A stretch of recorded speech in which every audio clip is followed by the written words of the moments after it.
This is the Ohio Farm Bureau podcast. I'm Ty Higgins. Attendees at 66 county fairs across Ohio raised more than 286,000 pounds of food to benefit local food banks as part of Fight the Hunger, Stock the Trailer, a statewide food drive presented by Farm Credit Mid-America and sponsored by Rural First. For the past 4 years, the friendly competition has raised food donations for local food banks across Ohio in collaboration with county fairs. To talk more about this program and the record-breaking summer they had with it, Rudy Pitzer Perry, Regional Vice President of Ag Lending with Farm Credit Mid-America. Rudy, welcome back to the podcast. Thanks, Ty. I'm Get happy to be into here. get into the numbers here in a bit, but for those who don't know, what is Fight the Hunger, Stock the Trailer? So, Fight the Hunger, Stock the Trailer is a really fun program that Farm Credit Mid-America and Rural First launched in 2021. We had some team members come together and they wanted to find a new way to empower their local youth leaders. So, participating county fairs collect food donations throughout the duration of the fair, and then the prizes are awarded based on the total pounds of food donated. All prize money is intended for junior fair activities, so they can choose what they want to use that for. And we're really proud of since the start of the program, we have awarded nearly $170,000 to junior fairs. And that's on top of the support we already give youth programs such as 4-H and FFA and county fairs across our state as well.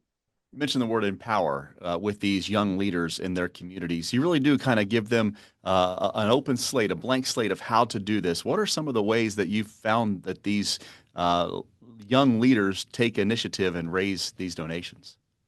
Yeah, so it's really fun to see the different things they come up with. We do find that the counties that have the most success are the ones where the youth really run with it and come up with some really creative ideas. A lot of them make contests between different 4-H clubs and FFA members to compete against each other. A lot of times, some of these youth leaders are working ahead of the fair because they can collect some monetary donations ahead of time and food donations ahead of time, so they do some contests that way.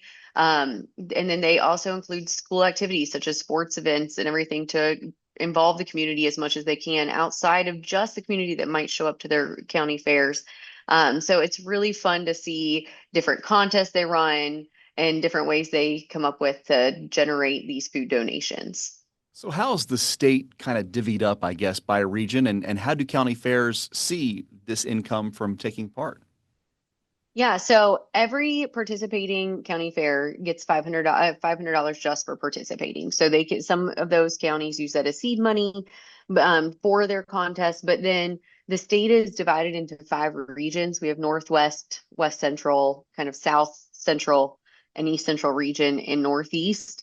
And in those regions, that is what they compete against. So for example, I lead South Central Ohio. I have 12 county fairs, and my participating fairs, the top 3 are awarded prize money for. So first place wins $5,000, second place wins $3,500, and third place wins $1,500. So by dividing it up by regions, it gives people an even smaller playing field and a bigger chance to win. I mentioned record breaking in 2024. Tell us more about how the contest went this year.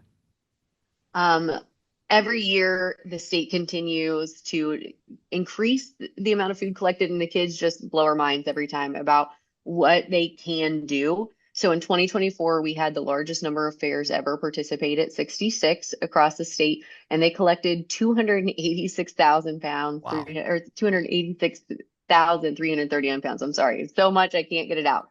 Um, it's just amazing what they're able to do every year.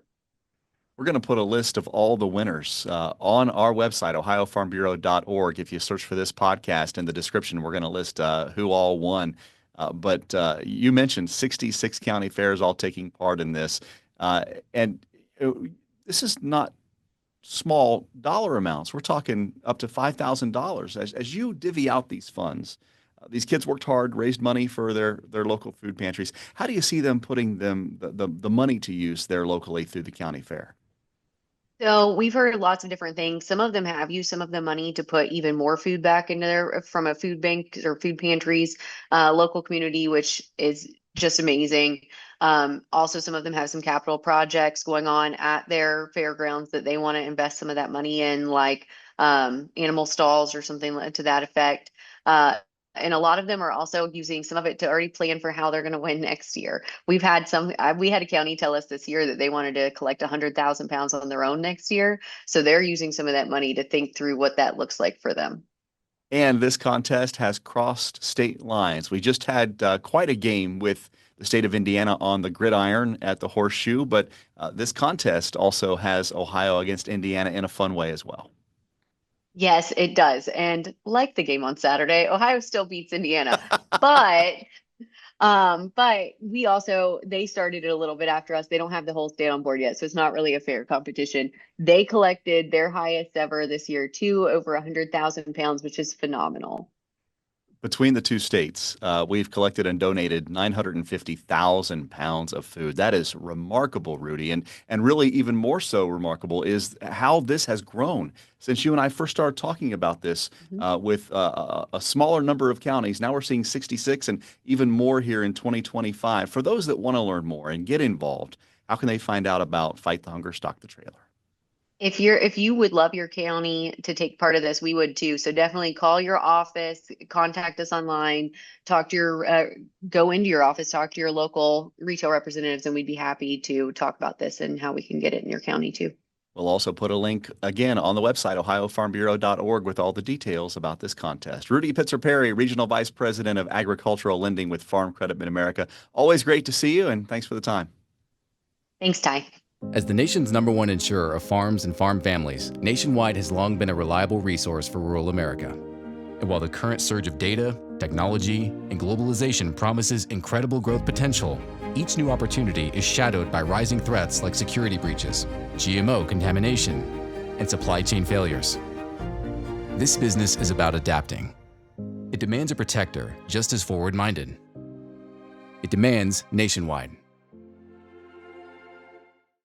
Who feeds your need for new ideas for your family's best farm future? Ohio Farm Bureau. We work with our members to shape ag policy that will positively impact our industry. Farm Bureau is advancing business solutions to give you a competitive advantage. We help you gather information to stay ahead of important topics and technologies.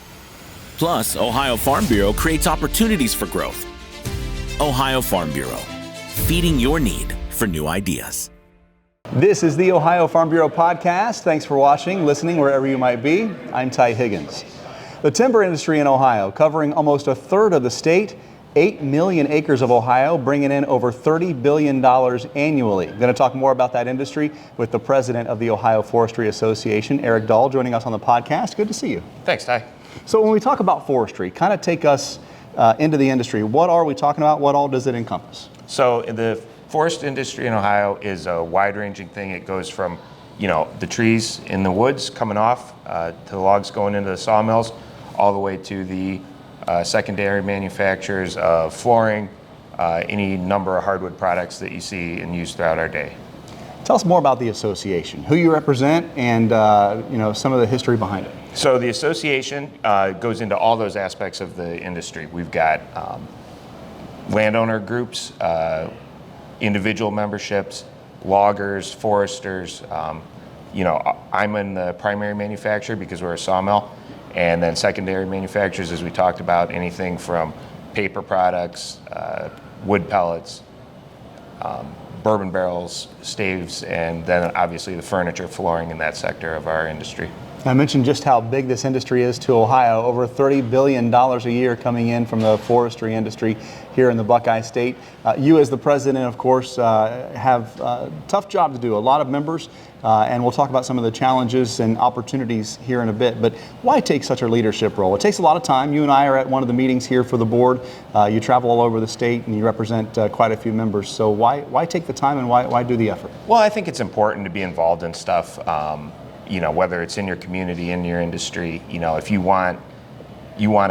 all like to have our opinions on things, and if you want to be able to voice your opinion, and whether good or bad, it's important to be involved and help kind of shape what's going on in your world.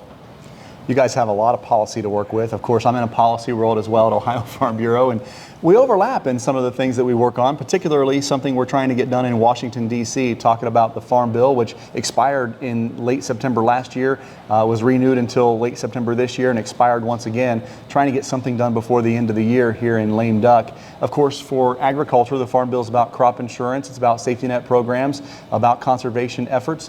When it comes to the forestry industry, what are some of the things that we work on together, and what are some of the things that maybe agriculture doesn't look at that you're looking for in the Farm Bill? Yeah, there's definitely some things very important to our industry in the Farm Bill.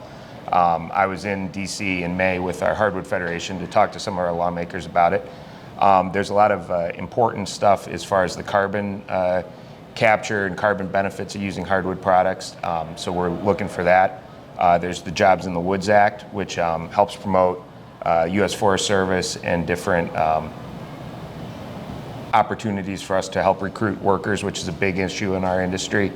And then there's some export stuff because, as we all know, global marketplace and the export market is an important part of our industry. So all that's included in the Farm Bill and stuff we're hoping to see get through. What about here in Ohio? Of course, we're in Columbus quite a bit working with lawmakers. What are some of the things Ohio specific that you work with in Columbus as far as on behalf of the forestry industry? Well, it's just promoting the industry and, getting it known. And, some of this, we have a really good relationship with Division of Forestry.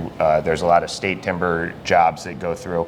So it's just all important stuff to keep our lawmakers in Ohio and also in the nation, but particularly in Ohio, everything starts at home. And keep everybody aware of what we're doing and all the stuff we've got going on. We talked about policy, but there are other challenges outside of policy that industries like agriculture and forestry have, and many of those are also very much in common. You talked about the workforce issue. Talk about that challenge a little bit, how you're addressing it, and maybe some of the other non-policy challenges that you have to work with here as we bring in the next generation. Yeah, definitely. The workforce thing is a big issue in our industry, as any industry, no matter who you talk to, helping finding new skilled workers is an important thing. As the association level, we've got a director of workforce and professional development that's helping to do a lot of training. As an association, we do a lot of trainings just to try to develop and get people knowing that this is a viable job for you to get out in the woods. For people who love to be outside, there's a lot of opportunity in our industry.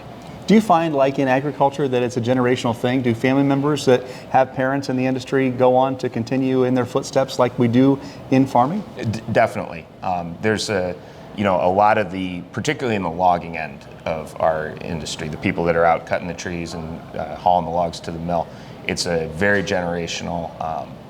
I believe it's the average size of those companies are 2 employees, a lot of father and son type outfits, and they're aging up to where the average age of that sector is getting higher and higher.